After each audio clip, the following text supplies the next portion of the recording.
Kita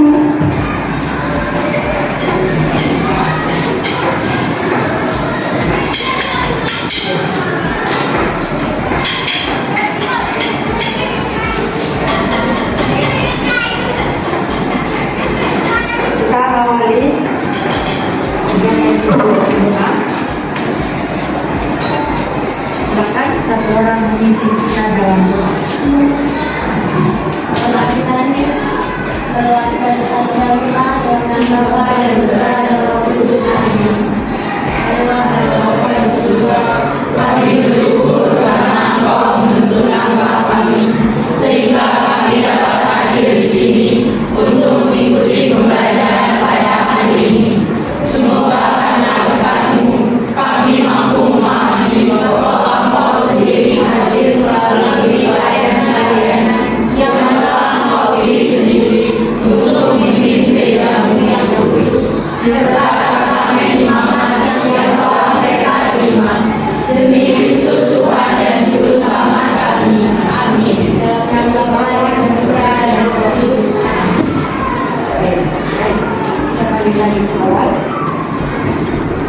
Pagi ini kita akan belajar tentang sakramen imamat. Minggu kemarin kita sudah belajar tentang sakramen imamat. Pagi ini tentang sakramen imamat. Seperti ini. Kalau minggu lalu foto perkawinan, pagi ini foto-foto tabisan dan para imam muda yang baru dihabiskan.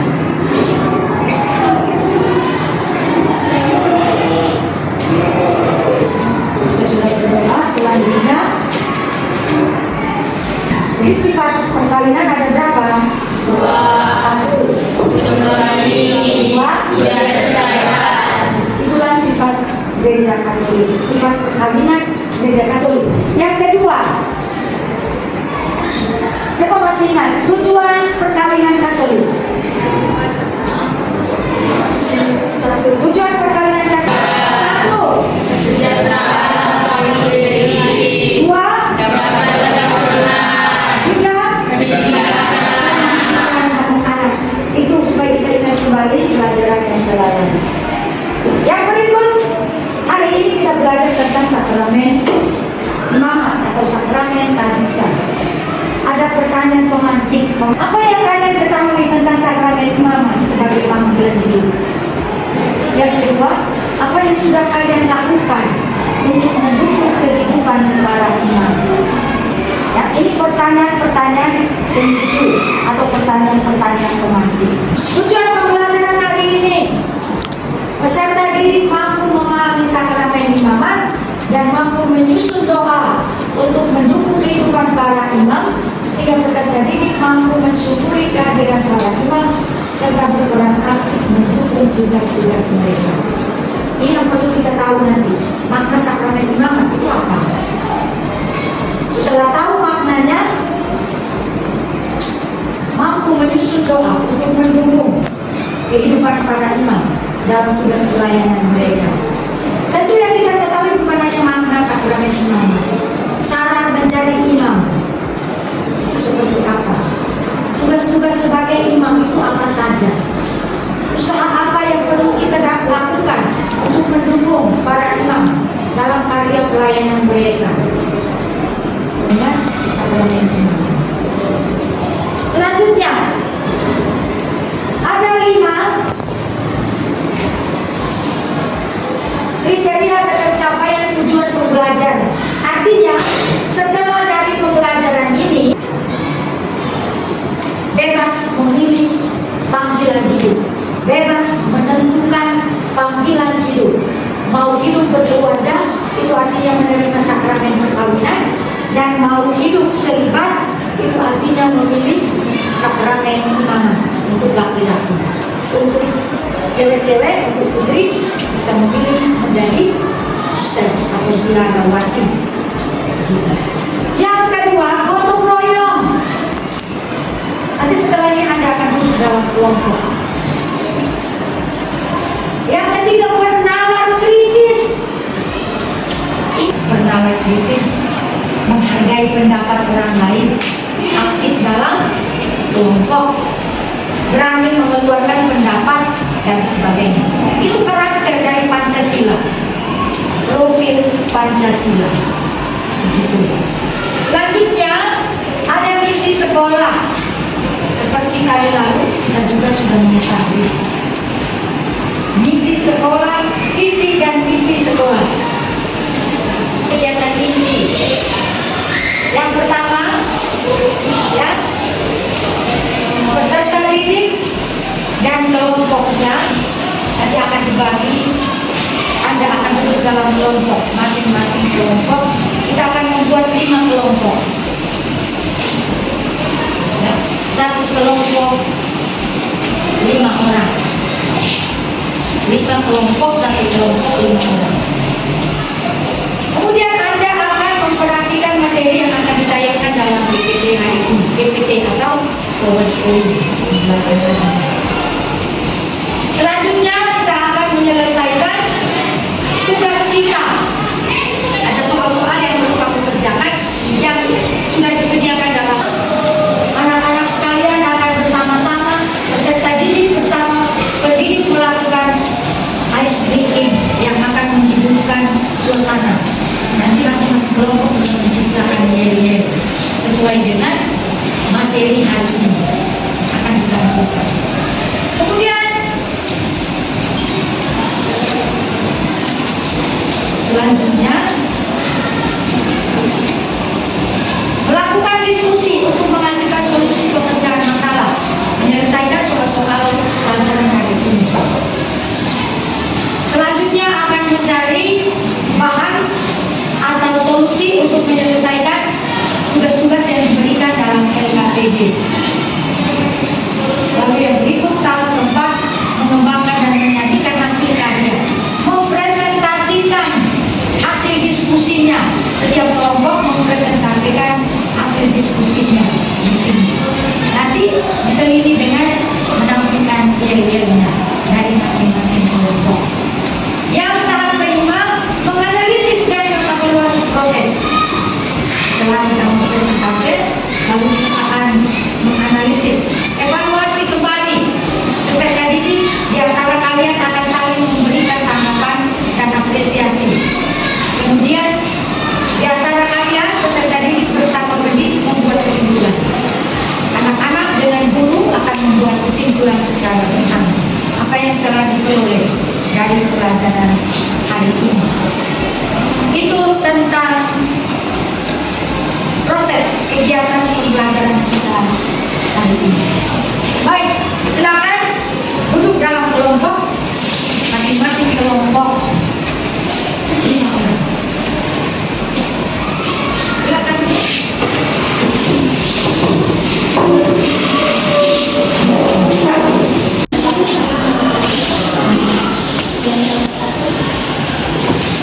Siapa ketua kelompoknya?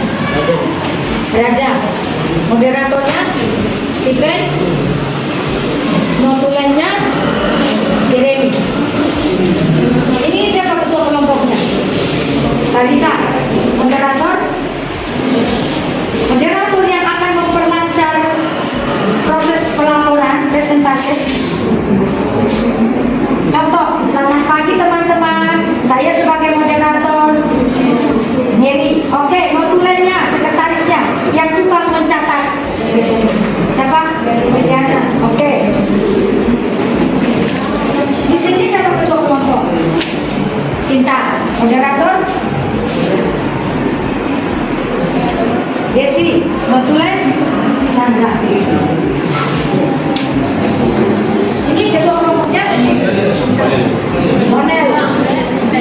Moderator Melius. Notulen silakan.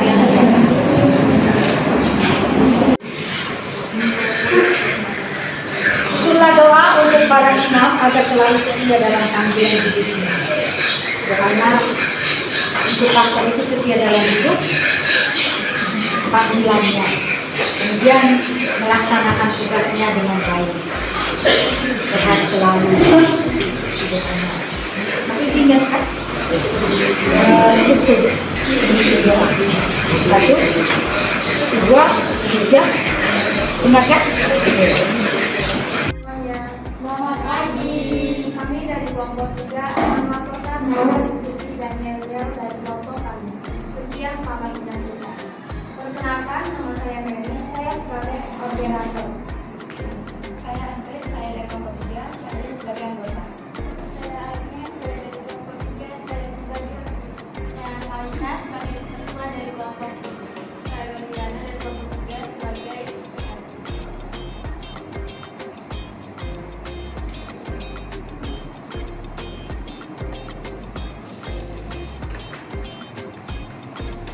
Jawaban nomor 1. Dalam gereja Katolik, imam memiliki kedudukan sebagai pemimpin yang bertugas sebagai pelayan Tuhan. Imam membantu umat untuk mencapai perayaan Ekaristi, yaitu sampai kepada Allah dan dipersatukan dengannya. Imam juga memastikan agar sebuah sabda Allah diwartakan secara utuh dan dapat mengajukan semua umat. Jawaban nomor 2, tugasnya yaitu menjadi alat Kristus untuk melayani gereja-gerejanya. Yang ketiga, syarat-syarat dan iman yang seorang pria normal atau sering disebut laki-laki tulen. Yang kedua, sehat jasmani dan rohani serta telah menerima inisiasi Katolik, sakramen baptis, Ekaristi dan Krisma. Yang ketiga, bersedia terlibat atau tidak meninggal umur hidup. Yang keempat, menyelesaikan pendidikan tertentu seperti filsafat, teologi, moral dan hukum gereja di sendiri lingkungan dia sendiri tinggi. Yang kelima, mempunyai hidup rohani yang baik serta motivasi. Usaha yang dapat kita lakukan yaitu berdoa dan memberikan motivasi. Yang kelima, ada 3 kaum yaitu kaum tata, janji yang ikrarnya kaum religius untuk mengikuti teladan hidup Kristus sebagai pemimpin. Yang kedua, kaum kemiskinan, janji untuk tidak mengikat diri pada harta duniawi dan menggunakannya dengan baik demi pelayanan di kerajaan Allah. Yang ketiga, kaum murnian, mengandung spirit penyerahan lengkap kepada Yesus. Yang keenam, 3 tingkatan sakramen imamat yaitu yang pertama tabisan episkopat atau uskup, yang kedua tabisan presbiterat atau imamat, yang ketiga tabisan diakonat atau diakon.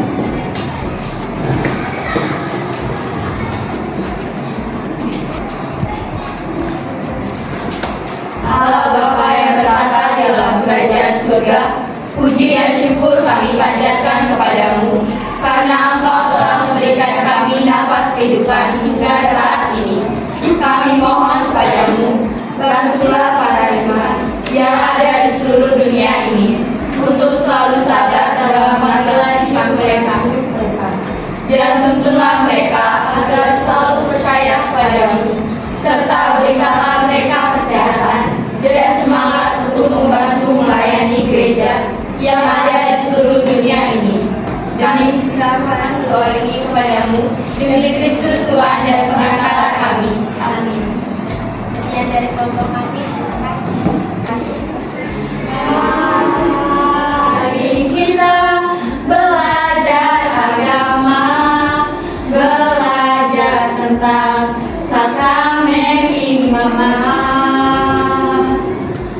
Mereka telah memberi hidupnya untuk menjadi alatnya Tuhan. Kesimpulan ini semua dari hasil pelaporan Anda semua. Dari setiap kelompok, inilah kesimpulannya. Kesimpulan yang pertama, arti sakramen tabisan. Coba kita baca bersama, 1, 2, 3.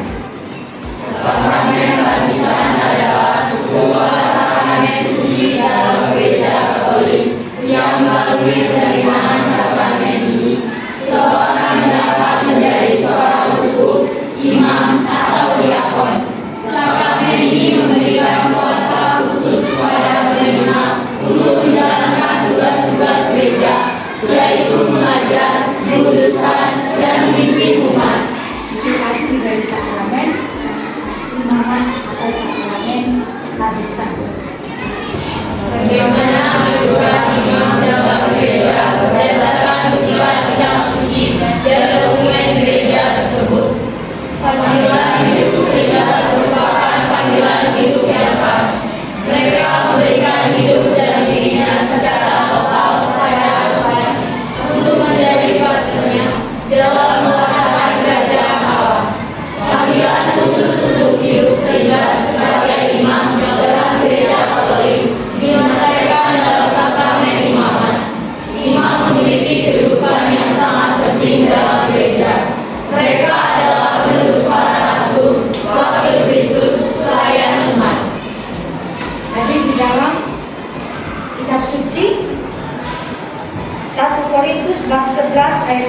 sampai 26, Injil Yohanes bab 20 ayat 19 sampai 23.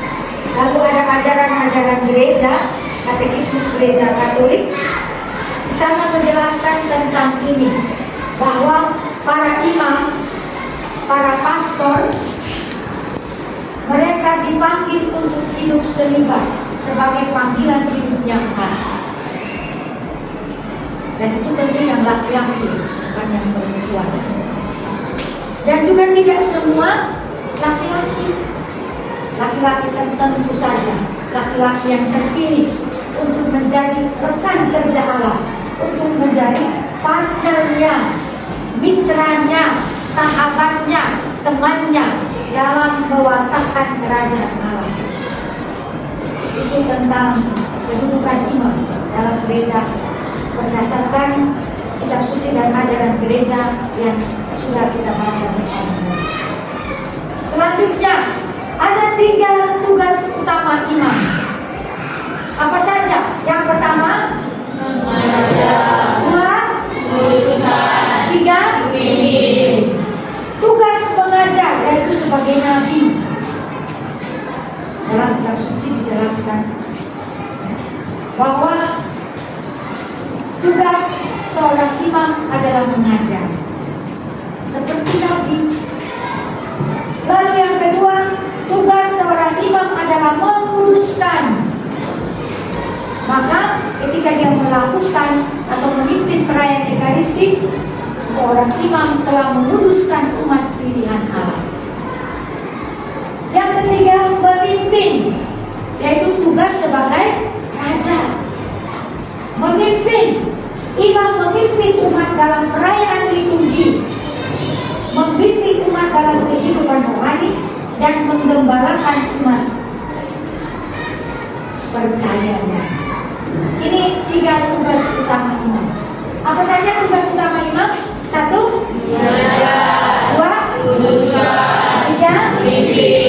mengajar. Itu tugas sebagai mengajar, tugas sebagai menguduskan, tugas sebagai memimpin, tugas sebagai bukan raja yang ini, ya. Berikut syarat-syarat yang harus dipenuhi menjadi seorang imam. Jadi kalau mau menjadi imam ada syaratnya. Tidak semua orang menjadi imam. Syarat yang pertama, Orang pria normal yang telah menerima sakramen inisiasi. orang pria normal yang telah menerima sakramen inisiasi. Normal, tidak sakit jiwa. Menerima sakramen inisiasi. Apa saja sakramen inisiasi? 1, ya, sakramen baptis. 2, Ekaristi. 3, sakramen Krisma. Sakramen inisiasi itu ada 3. 1, baptis. 2, Ekaristi. 3, Krisma. Yang kedua, belum dan tidak akan beristri seumur hidup. Bersedia hidup selibat, bersedia hidup sendiri, tanpa teman, tanpa istri, dan sampai kapanpun tidak akan ada istri. Syarat yang ketiga, baca, Memiliki motivasi yang kuat menjadi imam. tidak main-main untuk menjadi imam. Sebentar mau, besok tidak. Bukan itu. Tetapi memiliki komitmen yang kuat atau motivasi yang kuat untuk menjadi imam. Yang keempat, Menyelesaikan pendidikan khusus di seminari menengah dan seminari tinggi. maka kalau dia hanya seorang SMA, apakah dia bisa menjadi imam? Tidak. Kecuali dia menyelesaikan pendidikan di 2 sekolah ini. Ini menengah, yang satunya tinggi. Gitu. Yang kelima, Sehat secara jasmani dan rohani. sehat secara jasmani dan rohani. Jadi tidak ada kekurangan mental, tapi dia sehat jiwa dan raga. Itu tentang syarat. Yang kedua, yang berikut, kaul seorang imam dalam ajaran gereja Katolik itu ada 3 kaul. Yang pertama, kedua, 3, ada berapa kaul?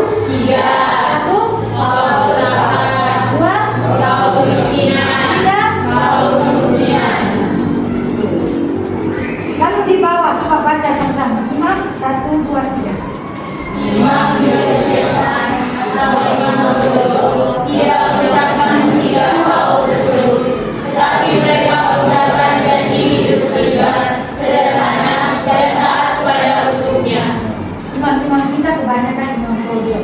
Mereka tidak mengucapkan ketika kau ini, tetapi mengucapkan janji hidup selibat, sederhana, dan taat kepada uskupunya. Berikut, sakramen imamat mengenal berapa tingkatan? 3. Satu, Tabisan episkopat. yaitu Tabisan tubuh. dua, Tabisan presbiterat. yaitu Tabisan keagamaan. tiga, Tabisan diakonat. yaitu Tabisan diakon. Jadi sebelum menjadi imam, calon imam ditabiskan menjadi diakon. Itu proses tahap-tahapnya. Itu. Selanjutnya, contoh usaha yang mendukung kehidupan para imam. Satu, doa. Jadi doa selalu untuk kesejahteraan dan keberhasilan pelayanannya. Yang kedua, apresiasi. Sampaikan ucapan terima kasih dan apresiasi atas segala pelayanan yang telah diberikan. Pengakuan akan kerja keras mereka dapat menjadi motivasi yang besar. Yang ketiga, bantuan praktis, misalnya mengantar jemput, misalnya pastor pelayanan. Besok saya pelayanan di KBG Santo Agustinus, saya mengantar imam, saya menjemput imam. Itu namanya bantuan praktis. Atau membantu dalam pekerjaan administratif dan lain-lain. Pastor, saya bisa bantu apa? Begitu. Pastor bisa kasih saya apa? Tapi pastor saya bisa bantu apa? Yang keempat, baca. Menghadiri misa dan kegiatan gereja. Lanjut. Mengenal kesehatan dalam menunjukkan dukungan terhadap pelayanan mereka dan menciptakan suasana yang positif. Oke, selanjutnya itu tentang kesimpulan. Ya, jadi saya tanya kembali kesimpulan. Ada berapa tugas imam? Ada berapa tugas imam? Ada berapa tugas imam? Satu, dua, tiga. Ada berapa tingkatan tabisan imam? 3. Satu, Episkopat. dua, Presbiterat. satu, Episkopat. Presbiterat. presbiterat. Satu, dua, tiga. Presbiterat. Tiga, Diakonat. tiga. Diakonat. Syarat-syarat menjadi imam. Satu, Sehat rohani dan rohani. ya. Sehat jasmani dan rohani. Bukan yang terakhir, yang pertama. Mulia Bapak. Dia normal. Dua, telah menerima sakramen inisiasi. Tiga, gondong dan tidak akan beristri sampai kapanpun. Empat, Memiliki motivasi yang kuat. memiliki motivasi yang kuat untuk menjadi Imam. Itu yang mengandung pakaian. Lima, Menyelesaikan pendidikan tinggi di sekolah menyelesaikan pendidikan di seminari menengah dan seminari tinggi. Enam, sehat rohani dan rohani. baik untuk tujuan pembelajaran yang kita dapatkan hari ini, dan itulah isinya. Perlu diingat karena nanti setelah ini ada asesmen SUMAD, penilaian SUMAD. Seberapa jauh Anda memahami pelajaran hari ini? Baik, sebelumnya kita akan menutup. Atau ada yang mau bertanya? Sebelum kita menutup pelajaran kita, ada yang mau bertanya? Di bagian mana yang belum dipahami? Tidak ada. Oke. Kalau tidak ada, sebelum doa penutup, saya mau bertugas. Peserta didik pendidik memberi tugas menuliskan cita-citanya untuk materi yang akan datang. Tugas untuk Anda, setiap orang menuliskan cita-citanya buku catatan ya untuk pelajaran yang akan datang. Minggu depan kita juga masih akan ada pertemuan ya tentang ini, menuliskan cita-cita ya. Kemudian kita menutup kegiatan kita dengan doa. Bapa dan Putra dan Roh Kudus. Amin. Tuhan kami bersyukur kepadamu Tuhan menyertai kami dari kami hingga yang ya Tuhan menyertai kami mengampuni pelajaran kami. Terima kasih Tuhan karena Engkau telah memuji kami. Kiranya Engkau memuji kami dari awal hingga akhir Tuhan. Namun Engkau yang puji dan pada masa. Amin. Emmanuel. Tuhan beserta Tuhan. Oke, untuk asesmen sumatif